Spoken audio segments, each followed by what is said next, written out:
আসসালামু আলাইকুম রহমতুল্লাহি ওয়া বারাকাতুহু। আশা করি আমার প্রিয় ভিউয়ার্স সবাই অনেক ভালো আছেন। আল্লাহর রহমতে আমিও ভালো আছি। আমি আজকে ছোট্ট একটি ব্লগ নিয়ে আপনাদের সামনে চলে এসেছি। আশা করি আপনাদের ভালো লাগবে, কারণ অনেক লং ব্লগ দিয়ে দিই আমি নিজেও বুঝি যে অনেক কষ্ট হয় আপনাদের দেখতে, সেই কারণে ভাবলাম যে না, ছোটো করেই দিই। তো আজকের দুপুরের রান্না আর রোজার ইফতার রেডি করেছি, একদমই সিম্পল, সেটাই দেখাবো। আর একটি রিসাইকেল করেছি, সেটাও দেখাবো। সকালবেলা ওদেরকে একটু রুটি আর ডিম ভেজে দিচ্ছি, একদমই সিম্পল, বেশি কিছু করিনি আসলে। আর থাকছে আমার ঘরোয়া কিছু কাজ হাতে, মানে যেগুলো আমরা প্রতিদিনই নিত্য করি, সেই কাজগুলিই দেখাবো ইনশাল্লাহ।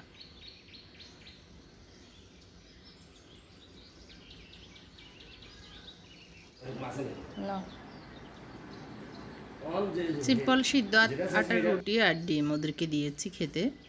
আর এটা দেখাচ্ছি হলো, গত কয়েকদিন আগে দেখিয়েছি এই স্পুন স্ট্যান্ডটা ভেঙে গিয়েছিল, তো আমি এটাকে সুপার গ্লু দিয়ে লাগিয়ে নিয়েছি। এখন বোঝা যাচ্ছে না বেশি একটা, শুধু এই মাথাটা একটু বাঙ্গা অংশটা দেখা যাচ্ছে। তো আমি এটা দিয়ে কি করব ইনশাল্লাহ পরে দেখাবো। আজকে জাস্ট সুপারগুলো দিয়ে লাগিয়ে দিয়েছি, সেটাই দেখিয়েছি। আর এক আপু আমাকে আসলে পরামর্শ দিয়েছেন আমি যে কয়েকদিন ধরে রিসাইকেলগুলো দেখাচ্ছি সেগুলি একটি ব্লগে নিয়ে আসতে, কারণ অনেক সময় হয়তো কিছু করবেন ভাবছেন এগুলো দেখে, কিন্তু সেটা আবার পরে খুঁজে পাচ্ছেন না ভিডিও কোনটাতে কোনটা আসছে। তো আসলে আমিও চিন্তা করলাম আপুর কথাটা তো রাইট। তো আমি দেখি সব রিসাইকেলগুলো একটা ভিডিও আমি করে হয়তো 2-1 দিনের ভিতরে দিব। এখন হচ্ছে আমি মুরগি রান্না করছি আজকে, একদমই ব্যতিক্রমী একটা রান্না। আসলে মাঝে মধ্যে এরকম করলে খেতে ভালোই লাগে, এরকম করে রান্না করলে। আর এই মুরগির মাংসটা পরোটা রুটি দিয়ে খেতে বেশি ভালো লাগে, ঝোলটা অনেক ঘন হয়। নর্মালি যে মশলাগুলি সেগুলিই দিচ্ছি, লবণ, হলুদ, মরিচ, টমেটো, কাঁচামরিচ, কাঁচামরিচ দিব না, ধনিয়া, জিরা, যেভাবে আসলে মশলাপাতিগুলো খান সেভাবেই দেওয়া আর কি। তো আমি গরম মশলা পাউডার দিচ্ছি, আস্তটা দিচ্ছি না।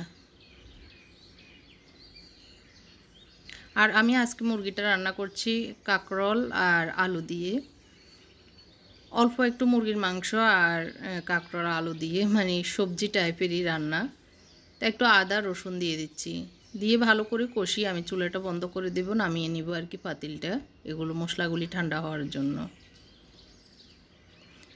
আর এদিক দিয়ে আমার টমেটো পেঁয়াজগুলো মোটামুটি সফট হয়ে এসেছে, দেখতে পাচ্ছেন।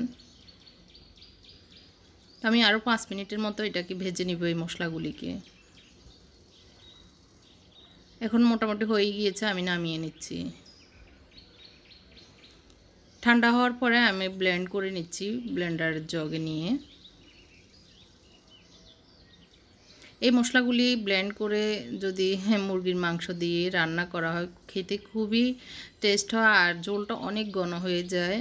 বিশেষ করে বাচ্চারা তো ঝোল ছাড়া খেতে চায় না, মুরগির মাংসের ঝোল লাগে রুটি, পরোটা, তারপর ভাত এগুলির সাথে। তো এই ঝোলটা দিয়ে খেতে ভালো লাগে আর বাচ্চারাও খেতে পারে আর কি। তো আমি একটু হলুদ আর লবণ দিয়ে মুরগিগুলো মেখে নিয়ে এখন একটুখানি তেল দিয়ে ভেজে নিচ্ছি, হালকা একটু জাস্ট কালারটা চেঞ্জ হলেই আমি নামিয়ে নেব। আর এইভাবে ভেজে নিলে মুরগির মাংসগুলো অনেক টাইট হয়ে যায়, খেতেও ভালো লাগে।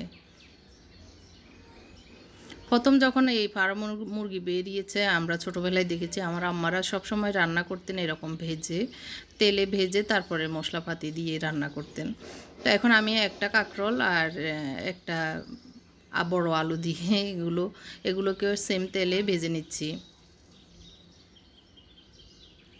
তো মোটামুটি ভাজার পরে আমি মুরগির মাংসগুলো দিয়ে এখন যে মশলাগুলি আমি ব্লেন্ড করে রেখেছি সেগুলি দিয়ে দিচ্ছি।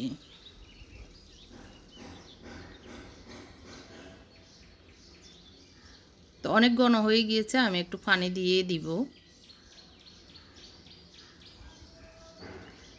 আর যেহেতু মুরগির মাংসটা একটু ভাজা হয়েছে আর আলু আর কাঁকরোলটাও মোটামুটি সেদ্ধ হয়ে গিয়েছে, মানে প্রায় 20% মতো, তো সেই হিসেবে আমি একবারে ঝোল দিয়ে বসিয়ে দিব। আর এটাতে এটা মানে এই মাংস কাঁকরোলগুলো আর কষানোর দরকার হবে না, তো একবারেই ঝোল দিয়ে ঘন হলে আর সবগুলো নরম হয়ে গেলে আমি চুলাটা বন্ধ করে দিব। আর এই পর্যায়ে আমি টেস্ট করে নিচ্ছি লবণ ঝাল ঠিক আছে কিনা। তো সবই ঠিক আছে। তো এই তো হয়ে গিয়েছে আমার আজকের মুরগির মাংস।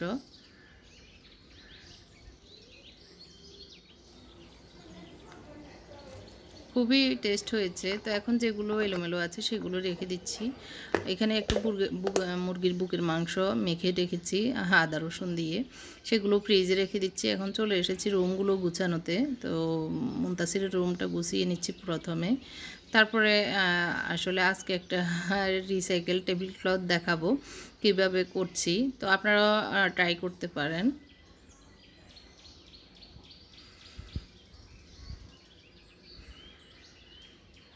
তো মুনতাসিরের রুমটা অনেক আলো, মানে দক্ষিণের যে আলো রোদ সুন্দর এই রুমটাতে ভালোই লাগে। আর খাটটা একদম জানালার সাইডে দিয়ে দেওয়াতে আরও বেশি মানে এই খাটে শুতে ভালো লাগে।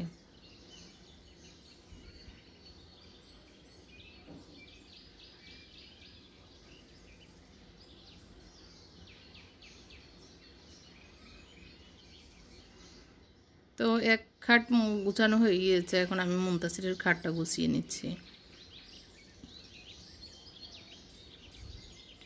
তো যেহেতু রোজা আর বেশি কিছু এখন রান্নাবান্না করছি না, তো বিকেলে আপনাদের ভাই আর আমি একটু ইফতার খাবো, সেই হিসেবে সিম্পল ইফতার তৈরি করব।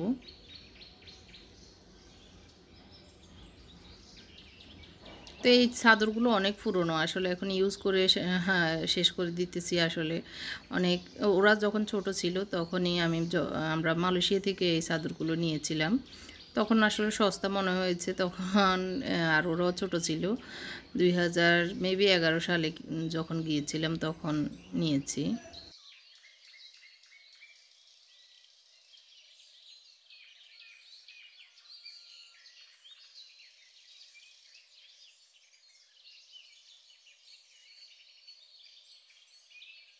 তো এই তো আমার রুম গুছানো শেষ। আমি এখন ডাইনিং টেবিলটা একটু গুছিয়ে নিচ্ছি। তো প্রথমে সব কিছু নামিয়ে ক্লিন করে নিচ্ছি টেবিলটাকে।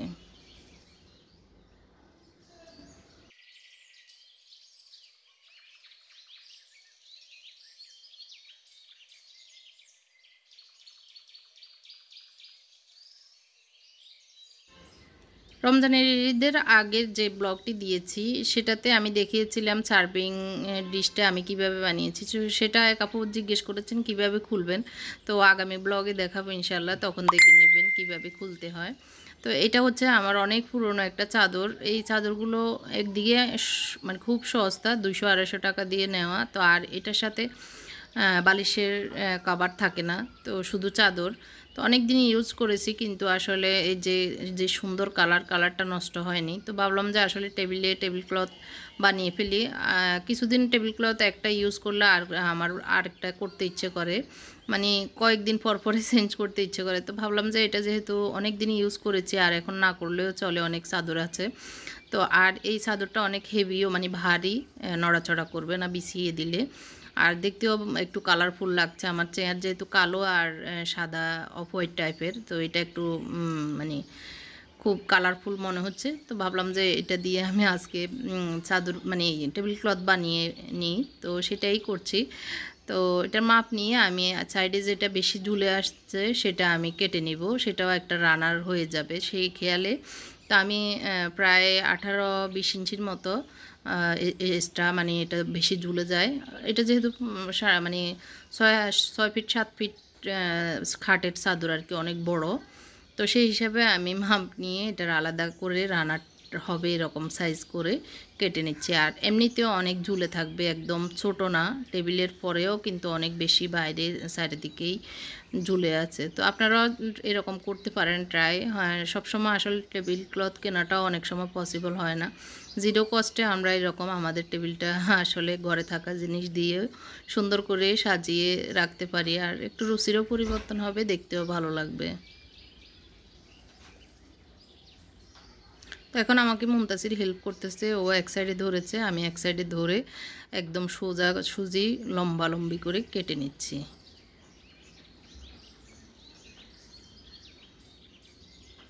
তো আর সাইডটা সেলাই করলে দুই সাইডে মানে লম্বালম্বি করে সেলাই করে দিলে দুইটা এই সাইডের টেবিল ক্লথটাও সেলাই হয়ে যাবে, আর যেটা রানার ওইটার সাইডটা এক সাইড সেলাই করা আছে আর এক সাইড সেলাই করে নিলে রানার হয়ে যাবে। এই যে আমি কেটে নিয়েছি, তো এখন শুধু এটাকে একটু উল্টিয়ে এভাবে সেলাই করে নিব। তো হয়ে গেল আমার একটা চাদর দিয়ে দুইটা জিনিস, ঘরের কাজেই লাগবে। চাদরও ইউজ করা হয়েছে অনেক দিন, এটা প্রায় 3-4 বছর হয়েছে আসলে। তো বেশি একদম যে নিত্য ইউজ করেছি এটার ভিতরে অনেক যে দখল গিয়েছে তা না, মাঝে মাঝে যখন মন চেয়েছে আমি ইউজ করেছি। তো একদমই নতুনের মতো এখনও। তো আমি এভাবে একটু ডেকোরেশন করেছি, কেমন লেগেছে কমেন্ট করে জানাবেন, আর আইডিয়াটা কেমন ছিল সেটাও আমাকে জানাবেন। আমার কাছে অনেক ভালো লাগতেছে। তো এই যে মুখটা আমি গাছে পানি দিই, এটা নিয়ে অনেক প্রশ্ন আসে কিভাবে কোথায় থেকে নিয়েছি। আমি আলি এক্সপ্রেস থেকে নিয়েছি। আলি এক্সপ্রেসে অর্ডার করার সিস্টেম হচ্ছে, আলি এক্সপ্রেসের একটা ওদের পেজ ডাউনলোড করতে হয়, করে তারপরে অর্ডার দিতে হয়, আর ক্রেডিট কার্ডের মাধ্যমে ওদেরকে আগে পেমেন্ট করতে হয়। তো এটা একটু বিস্তারিত যারা ভালো জানে তাদের কাছ থেকে জেনে নিতে পারেন। তো আমি সেখান থেকে নিয়েছি, এটা মেবি 100-150 টাকা এরকম হবে, নাকি আরও কম, আমার এখন মনে নেই, অনেক আগের কেনা আসলে। তো গাছে পানি দিয়ে এখন বিকেলবেলা চলে এসেছি আসলে ইফতার রেডিতে। তো বেশি কিছু নেই, যেহেতু মুরগির মাংস আছে আর গতকালকে খিচুড়ি রান্না করেছি, ওগুলো অনেকগুলো রয়ে গিয়েছে। তো ভাবলাম ইফতারে আর খিচুড়ি আর মুরগির মাংস আর একটু আপনাদের ভাই ইফতারে বেগুনিটা খুব পছন্দ করে, সে কারণে একটু বেগুনি ভেজে দিব। বেগুন আছে বাসায়, সে কারণে বেসনও একটু আছে। তো ভাবলাম যে বেসনও দেরি হয়ে গেলে আবার পোকা টোকা ধরে যেতে পারে, তো আজকে শেষ হয়ে যাবে সেই পরিমাণটাই আছে। তো বেসন দিয়ে একটু বেগুনি বানাচ্ছি, আর মুত্তাকি শরবত বানাচ্ছে লেবু দিয়ে। ওর হাতের শরবতটা অনেক টেস্ট হয়, এই কারণে মুত্তাকি শরবত বানায় আসলে।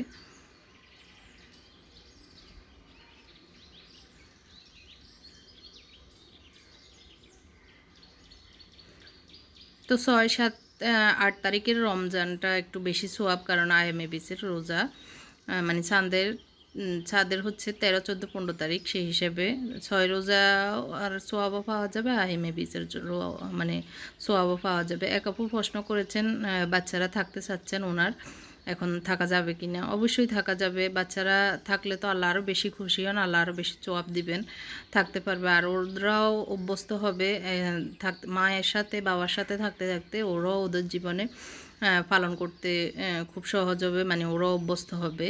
তো সেই হিসাবে অবশ্যই অনেক ভালো হবে ওরা থাকতে চাইলে। আমার মুনতাসিরও থাকতে চাচ্ছে, তো দেখি হয়তো 1-2টা ও থাকবে আর কি।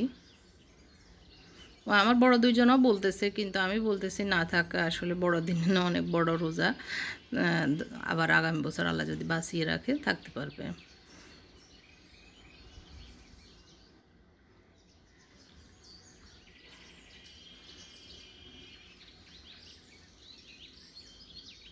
তো এই তো একটু একটু করে আমার ইফতারগুলো রেডি করে নিচ্ছি, আর বেগুনের উপরে একটু বিট লবণ দিলে অনেক বেশি টেস্ট হয়, আমার মুনতাসির খুব পছন্দ করে, তো সেই কারণে একটু বিট লবণ চিটিয়ে একটু মেখে দিচ্ছি।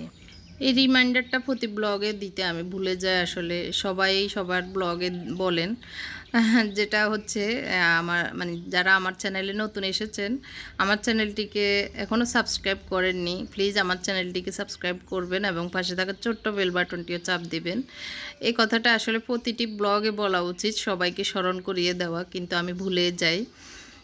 তো আজকে যারা আমার চ্যানেলে নতুন এসেছেন, আমার ব্লগটি যদি একটুখানি হলেও ভালো লেগে থাকে তাহলে আমার চ্যানেলটিকে একটু সাবস্ক্রাইব করে দিবেন, আর পাশে থাকা ছোট্ট বেল বাটনটিও চাপ দিবেন, আর যদি বেশি ভালো লাগে লাইকটি দিতেও ভুলবেন না। তো এই তো ইফতার রেডি, আজান একটু পরে দিয়ে দিবে।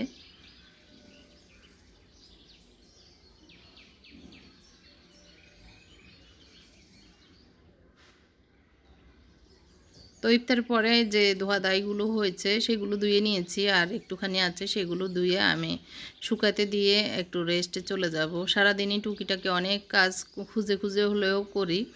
তো আজকের ব্লগটি কেমন লেগেছে কমেন্ট করে জানাবেন, আর সবাই অনেক ভালো থাকবেন, ঘরে থাকবেন, আল্লাহ সহি সালামতে সবাইকে রাখুক এই দোয়া করি। আল্লাহ পাক আমাদের সবাইকে সুস্থ রাখুক, এই কামনা করে আমার আজকের ব্লগটি শেষ করছি। তো এই সার্ভিং ডিশটা আমি কিভাবে খুলবো সেটাও দেখাবো আগামী ব্লগে। সে পর্যন্ত সবাই অনেক বেশি ভালো থাকবেন। আল্লাহ হাফেজ। এই যে এগুলো এখন পরে শুকালে এসে গুছাবো। এখন রান্নাঘরটা এভাবে মুছে নিয়েছি। আল্লাহ হাফেজ। আসসালামু আলাইকুম।